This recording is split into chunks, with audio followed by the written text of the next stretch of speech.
आभासी दुनिया के मेरे दोस्तों, रतनलाल बोल रहा हूं। काम की बात लाल की क्लास में आप सबका स्वागत है और पेश है अंबेडकर नामा। आज डॉक्टर अंबेडकर के जीवन के कुछ महत्वपूर्ण पहलुओं को आपसे साझा करने जा रहा हूं और उसके सूत्र मैं सबसे पहले आपको बता दे रहा हूं कि डॉक्टर अंबेडकर ने कब और क्यों कहा था कि मेरे कष्ट के लिए मेरे पिता ही जिम्मेदार हैं। उन्होंने कब और क्यों कहा था कि मेरे 4 बच्चे मर गए, उससे मैं दुखी नहीं हूं, मैं खुश हूं। उन्होंने कब और क्यों कहा था कि I am at war with civilization. और एक सूचना महत्वपूर्ण और कि डॉक्टर अंबेडकर अपने छात्र जीवन में बिना टिकट रेल यात्रा करते पकड़े गए थे। जब पकड़े गए थे तब क्या हुआ था और पढ़े लिखे लोगों के बारे में उन्होंने क्या राय दी थी, ये सब जानने के लिए पूरा वीडियो आप जरूर देखें, लाइक करें, कमेंट करें, शेयर करें, क्योंकि अंबेडकर नामा एक मुहिम है और आपकी जिम्मेदारी है कि आप घर घर जन जन तक इसको पहुंचाएंगे। मैं अपने हिस्से की जिम्मेदारी पूरी कर रहा हूं और ये पूरी जो स्टोरी आपको बताने जा रहा हूं, ये घटनाएं जो आपको बताने जा रहा हूं, उसके लिए पहले रेफरेंस सुन लीजिए। ये हिंदी के वॉल्यूम 39 और पेज नंबर 207 से लेकर 210 4 पेज का ये पूरा भाषण है डॉक्टर अंबेडकर का। पूरा वीडियो बहुत ही तन्मयता से और गंभीरता से सुनिए, तब जाकर आपको पूरे टोटालिटी में डॉक्टर अंबेडकर को आप समझ पाएंगे। चलिए लिए चलता हूं बंबई, दिसंबर 1938। 10 से 12 दिसंबर 1938 को बंबई अस्पृश्य विद्यार्थी आंदोलन के कार्यक्रम का पूरा आयोजन हुआ था। डॉक्टर अंबेडकर 12 दिसंबर को अपना अध्यक्षीय भाषण देने वहां पहुंचे थे। भाषण दिलचस्प है, इसलिए मैं पूरा भाषण आपके सामने रखूंगा। उन्होंने कहा कि आज आपने मुंबई में अस्पृश्य छात्रों का सम्मेलन आयोजित किया है और सभी मायनों में वह सफल रहा है। इस कार्यक्रम में आपका और सम्मेलन में जिन छात्रों ने हिस्सा लिया उन सभी का अभिनंदन करता हूं। शनिवार और रविवार के दिन मैं नासिक में था। यात्रा की परेशानियों से मेरी सेहत खराब हुई है। मुझमें बोलने तक की ताकत नहीं बची है। फिर भी डॉक्टर अंबेडकर ने अपना भाषण जारी रखा। उन्होंने कहा कि इस तरह के कई सम्मेलन होते हैं। ऐसे आयोजनों में जब कोई अध्यक्ष आता है, कोई गेस्ट आता है, तो मैं हमेशा देखता हूं कि वह भाषण देता है और छात्रों को एक उल्हाना देता है कि आप पढ़कर क्या करेंगे, नौकरी करेंगे। सनद रहे वो भारत के आजादी के आंदोलन का समय भी, अंग्रेजों के खिलाफ आंदोलन का समय भी है। तो नेता लोग जाते थे तो कहते थे कि आप पढ़ के क्या करोगे, नौकरी करोगे।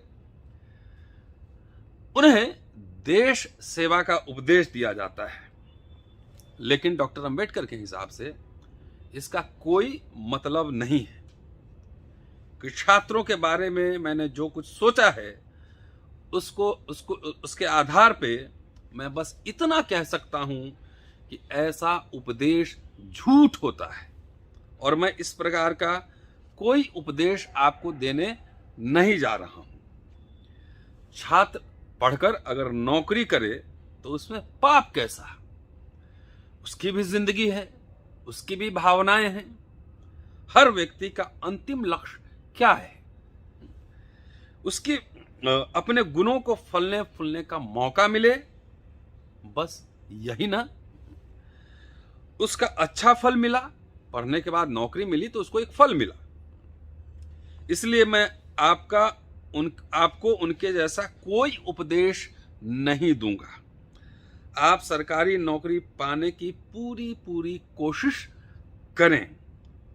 मुझे जो अनुभव प्राप्त हुआ है उसके आधार पर मैं बस इतना ही कहूँगा कि आजकल सरकारी नौकरी में एक विशिष्ट जाति का एकाधिकार हो गया है। कलेक्टर का दफ्तर हो या अन्य कोई सरकारी दफ्तर हो, एक ही जाति के लोग वहां मिलेंगे। कई लोग पूछते हैं, आप नौकरी के पीछे हाथ धोकर इस तरह क्यों पड़े हैं? योग्यता हो तो नौकरी मिल ही जाएगी, उसमें जाति क्यों घसीटते हैं? लेकिन अपनी सामाजिक स्थिति में सोचा जाए तो पता लगेगा कि नौकरी के क्या फायदे हैं, और इस तरह के सवाल पूछना मूर्खता है।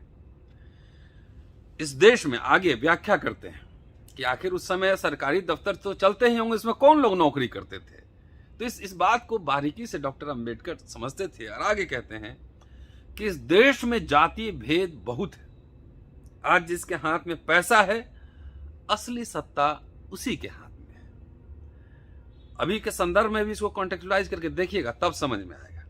जिसके हाथ में पैसा है, असली सत्ता उसी के हाथ में। वह विवेक के साथ पैसों का इस्तेमाल करने के बजाय अपनी रोटी पर घी चुपड़ने के लिए उन पैसों का इस्तेमाल करता है। नौकरी करने से हाथ में तनख्वाह आती है, सैलरी आती है। जिस समाज के पास नौकरियां नहीं हैं, अधिकार के पदों पर जिस समाज के लोग नहीं हैं, उसकी स्थिति में कभी कोई सुधार नहीं आएगा।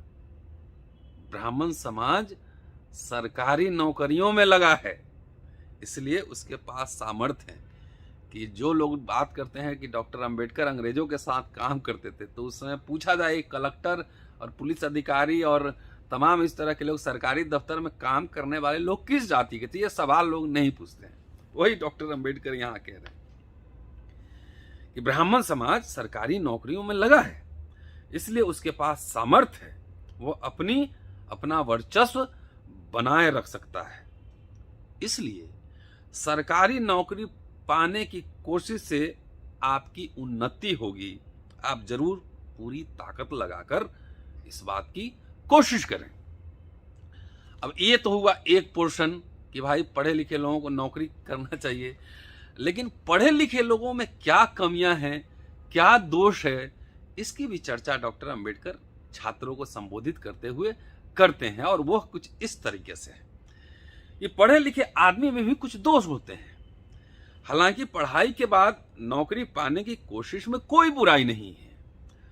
आप जरूर कोशिश करें कि आपके अंदर बुराई न आ पाए। पहली बात यह याद रखिए कि पढ़ने के बाद आदमी स्वार्थी हो जाता है। मनुष्य का स्वार्थी होना स्वाभाविक है, नेचुरल है कि स्वार्थी होगा, लेकिन पढ़ा लिखा मनुष्य केवल अपने ही हित की सोचता है, समाज के हित की नहीं सोचता। जो लोग सुन रहे होंगे उनसे भी अपील है कि कम से कम अम्बेडकरनामा के साथ आइए, शेयर कीजिए, कुछ मदद कर सकते हैं तकनीकी रूप से, अदरवाइज भी आइए, खाली अपने घर और अपने स्वार्थ में मत रहिए। वह केवल अपनी पत्नी और बच्चों की तथा खुद अपनी ही चिंता करता है, समाज के हित की वह कभी नहीं सोचता। अपना कर्तव्य क्या है, यह भावना उसमें जागृत नहीं होती। वह यह पढ़े लिखे लोगों का दोष है कि उसके मन में कर्तव्य की भावना जागृत नहीं होती। आगे कहते हैं कि पढ़े लिखे लोग को जब उपाधि मिलती है और उसे जब नौकरी मिलती है, तो उसकी पढ़ाई का रास्ता हमेशा बंद हो जाता है, हमेशा के लिए बंद हो जाता है। पढ़ाई का महत्व उसके लिए खत्म हो जाता है, विद्या प्राप्ति का महत्व रुक जाता है। अपना उदाहरण देते हुए आगे कहते हैं कि मैं जब यात्रा के लिए निकलता हूं, तब हमेशा मेरे पास 4-5 किताबें और एक अखबार होता है। परंतु यात्रा के दौरान मैं जब पढ़े लिखे लोगों से मिलता हूं, तब देखता हूं कि उनके हाथों में अखबार और किताब के बजाय सिगरेट का डब्बा होता है, डिब्बियां होती है। अगर कोई, ये आसपास भी देख सकते हैं कि क्या क्या होता है, आगे कहते हैं कि अगर कोई बीए तक पढ़े तो क्या उसे आगे पढ़ाई की जरूरत नहीं होगी? बीए या एमए हो तो सभी ज्ञान प्राप्त हुआ, यह भावना गलत है। अभी लोग समझते हैं कि पीएचडी कर ली तो सारी ज्ञान प्राप्त होगी, यह भावना गलत है। ये बात कह रहे हैं जिस प्रकार अगस्त मुनि ने समंदर को पी लिया, उसी प्रकार पढ़कर कोई डिग्री प्राप्त करते ही पढ़े लिखे लोगों को लगता है कि उसने पूरी विद्या हासिल कर ली। यह बड़ौदा संस्थान, बड़ौदा महाराज का एक उदाहरण देते हैं, दिलचस्प है उदाहरण। सब भी कहते हैं कि बड़ौदा संस्थान में एक आदमी था, वह बीए तक पढ़ा था। महाराज ने एक गांव में उसकी नियुक्ति की थी। उस दौरान गुजराती में ही बड़ौदा रियासत का कामकाज होता था, अंग्रेजी में काम नहीं होता था। वह आदमी बहुत आलसी था, भूले भटके, कभी भी टाइम्स अखबार तक नहीं पढ़ता था। परिणाम क्या हुआ? कुछ समय बाद उसे ABCD की पहचान भी नहीं रही। यह बिल्कुल सच बात है, मेरा भी यही अनुभव है। पीएचडी की डिग्री करने के लिए फ्रेंच और जर्मन भाषाएं सीखने की शर्त हुआ करती थी। तब ये भाषाएं मुझे आती थी, लेकिन बाद में इन भाषाओं से संपर्क छूट गया। अब इन भाषाओं में बोलना मेरे लिए मुश्किल हो जाता है। इधर जब मैं फ्रांस और जर्मनी गया था, तब ये भाषा बोलना मेरे लिए कठिन हो गया था। इसीलिए पढ़ना लिखना हमेशा जारी रखना चाहिए। जैसे उदाहरण भी बहुत ही दिलचस्प उदाहरण डॉक्टर अंबेडकर देते हैं कि यहाँ कहते हैं, उदाहरण देते हैं कि जैसे एक बार शराब पीने वाला आदमी बार बार शराब पीने लगता है, जिंदगी भर पीता रहता है, उसी प्रकार विद्या अर्जन के साथ भी होना जरूरी है। विद्या प्राप्ति की असली चाहत किसके मन में पैदा होती है? परीक्षा के बाद जो अपनी किताबें बाजार में बेचता है, उसे सवाल खड़ा करते हैं। फिर कहते हैं, मैं तो यही कहूंगा कि पत्नी से, बच्चों से अधिक जिसे विद्या से प्रेम है, उसी को विद्या का चस्का लगता है, ज्ञान अर्जन का चस्का लगता है। अगर किसी साहूकारी के कारण मेरे घर पर कुर्की आए और यदि वे मेरी किताबों को छुए तो मैं उसे गोली मार दूंगा। अंबेडकर किताबों से इतनी मोहब्बत करते थे, मैं उन्हें गोली मार दूंगा। ये डॉक्टर अंबेडकर के लाइन है। आप पढ़े लिखे बच्चों में सुंदरता के प्रति लगन मुझे दिखाई देती है। शादी में भी आप देखते हैं कि लड़की सुंदर है या नहीं, आप देखते हैं कि वह आपको पसंद है या नहीं, लेकिन यही अधिकार आप लड़कियों को नहीं देते। कई सुंदर लड़कियां कुरूप व्यक्ति के स्वाधीन हुई, ऐसा मैंने देखा है। मैं इस देश से उब चुका हूं, लेकिन मुझे अपने कर्तव्य का एहसास था, इसीलिए मुझे यहां रहना पड़ा। हालांकि यहाँ का धर्म, सामाजिक रचना, सुधार और संस्कृति आदि से मैं बेहद उबा हुआ हूँ, लेकिन मुझे अपने कर्तव्य का एहसास है, इसलिए मुझे यहाँ रहना पड़ा। कि सामाजिक दायित्वों की वजह से भारत में रुके, अन्यथा दुनिया के किसी भाग में डॉक्टर अंबेडकर को बड़ा से बड़ा ऊंचा पद मिल सकता था। ये बात डॉक्टर अंबेडकर यहाँ कह रहे हैं। आगे कहते हैं, I am at war with civilization, I am at war with civilization. यहाँ के करोड़पति मारवाड़ियों के घरों में क्या दिखाई देगा? यही बात ब्राह्मणों की है। किसी ब्राह्मण लड़का को, किसी ब्राह्मण क्लर्क को तनख्वाह मिलते ही वह पहले अपनी पत्नी के लिए सोने का कोई गहना बनाने की फिराक में रहता है, क्योंकि संकट के समय में यही सोना काम आता है। दुनिया में अगर सिर्फ जीना ही लक्ष्य हो तो पशु और इंसान के बीच फर्क ही क्या है? केवल कॉलर खड़ी कर या गले में नेक टाई लटकाने से सौंदर्य नहीं बढ़ता। मैं आज तक 18-19 बार विलायत गया हूं। 1938 में कह रहे हैं कि 18-19 बार विलायत गया हूं। मेरे साथ कई लोग गए थे। आज भी उन सभी को वर्णाश्रम धर्म मंजूर है। उन पर हमारी यात्रा का कोई असर पड़ा हुआ दिखाई नहीं देता। क्या यह जिंदगी है? ये विदेश से पढ़ के आए हैं और गुलामी की जिंदगी जी रहे हैं, ये कह रहे हैं। हिंदू धर्म की सारी गंदगी उन्हें मंजूर है। आप गंदगी में पड़े रत्न हैं। बेहद गंदे पानी में इत्र की बूंद की तरह आपकी हालत है। आपके माता पिता पढ़े लिखे नहीं हैं। घर में दरिद्रता का साम्राज्य है। सो इस मैल को साफ करना आपका कर्तव्य है।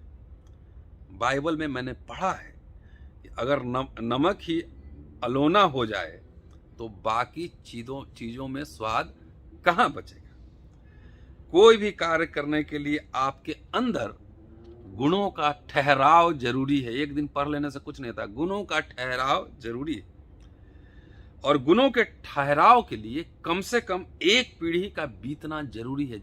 वन जनरेशन, एक पीढ़ी का बीतना जरूरी है। खुद के सुधरे बगैर औरों को आप क्या सुधारेंगे? सुधार की जड़ें विरासत में धंसनी चाहिए। आगे दिलचस्प है। अब आता हूं अंतिम पॉइंट पे। आप में से ज्यादातर अविवाहित होंगे, कईयों की शादियां भी हुई होंगी, लेकिन शादी के बाद आप क्या करने वाले हैं, यह सबसे ज्यादा और महत्वपूर्ण प्रश्न है। यह बड़ी जिम्मेदारी है।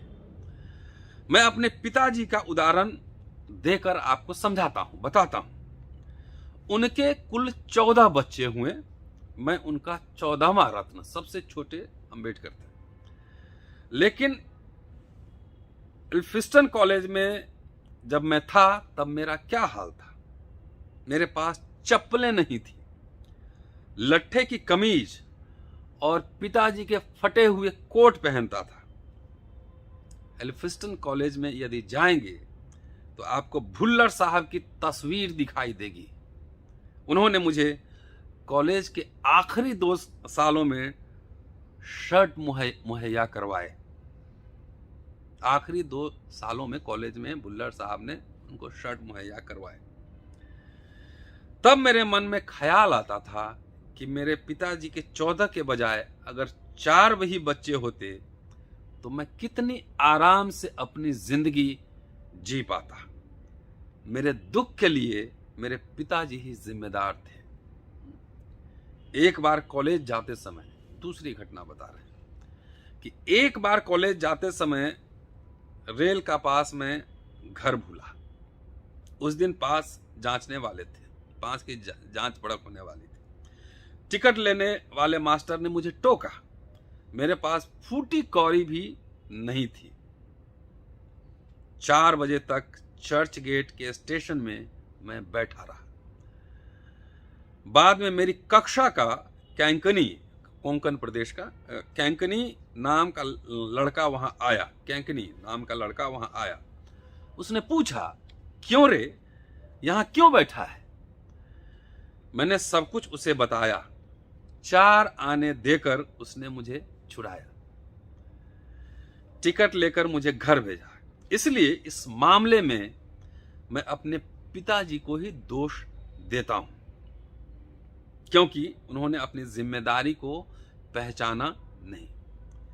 पिताजी गलती कर रहे हों, अब छात्रों को बता रहे हैं कि अगर पिताजी गलती कर रहे हों तो उन्हें यह आपको बताना है, मैं इसे गलत नहीं मानता, अब यह आपकी जिम्मेदारी है। इसी प्रकार यह महिलाओं की भी जिम्मेदारी है। मैं केवल पुरुषों के लिए ही नहीं बोलता, महिलाओं को भी अपनी जिम्मेदारी पहचानना आना चाहिए। आपको इस बारे में सोचना होगा। आप नौकरी पर जाएंगे, मुझे लगता है कि आप में से अधिकतर बाबू बनेंगे। करीब 50-60 रुपए तनख्वाह आपको मिलेगी। अगर ऐसी स्थिति में आपके 14 बच्चे होंगे तो उनका भविष्य क्या होगा? उनकी जिम्मेदारी क्या आप समाज पर डालेंगे? इस बारे में आप खूब सोचिए। आप संन्यास नहीं लेना चाहेंगे। अगर कोई संन्यास ले ले ऐसी स्थिति में तो अच्छा ही है। इस बात पे लोगों ने जोर से ठहाका लगाया और डॉक्टर अंबेडकर ने गंभीरता से कहा कि हंसो नहीं, यह बेहद महत्वपूर्ण बात है। मेरे 5 बच्चे हैं, उनमें से 4 मर गए। इसका अब मुझे अफसोस नहीं होता, उल्टे खुशी होती है। ये बच्चे अगर जिंदा होते तो उनकी शिक्षा, खाना पीना, रहना आदि का बोझ मुझ पर आता। मेरे लिए यह बात परेशानी पैदा करती। मेरा एक ही बेटा है, मुझ पर उसकी पूरी जिम्मेदारी है। उसका शतांश भर जिम्मेदारी भी अगर आप अपने बच्चों के बारे में दिखाएं तो बेहतर होगा। यह समाज की कल्याण की बात है, समाज के कल्याण की बात है। अगर आपके 5-6 बच्चे होंगे तो उनकी पढ़ाई कैसे होगी? उनकी बाकी जरूरतें कैसे पूरी करेंगे आप? इसलिए जिम्मेदारी को बढ़ाने के बजाय घटाने में ही समझदारी है। महिला पुरुषों का पशुओं की तरह जीना इंसानियत को बट्टा लगाने वाला है। आप इस बारे में जरूर सोचिएगा। डॉक्टर अंबेडकर सामाजिक दायित्व को निर्वाह करते हुए उन्होंने कहा कि मेरे 4 बच्चे मर गए। इसका कोई अफसोस नहीं है, उल्टे खुशी है। किसके लिए? इस समाज, इस जरूरतमंद समाज के लिए ये बात कह रहे थे। तो ये बात समझने की है। और साथियों, कीप वॉचिंग, शेयरिंग अंबेडकरनामा, और ज्यादा से ज्यादा देखिए, पूरा वीडियो देखिए। पूरा वीडियो नहीं देखेंगे तो इसका संदर्भ पता नहीं लगेगा। ये जो मैंने बातें कही, रेफरेंस मैंने बता दी है, वॉल्यूम 39 पेज नंबर 207 से 210 तक देखिए और जन जन तक, घर घर तक अंबेडकरनामा को पहुंचाइए। शुक्रिया साथियों, अगले एपिसोड में आपसे फिर मुलाकात। शुक्रिया।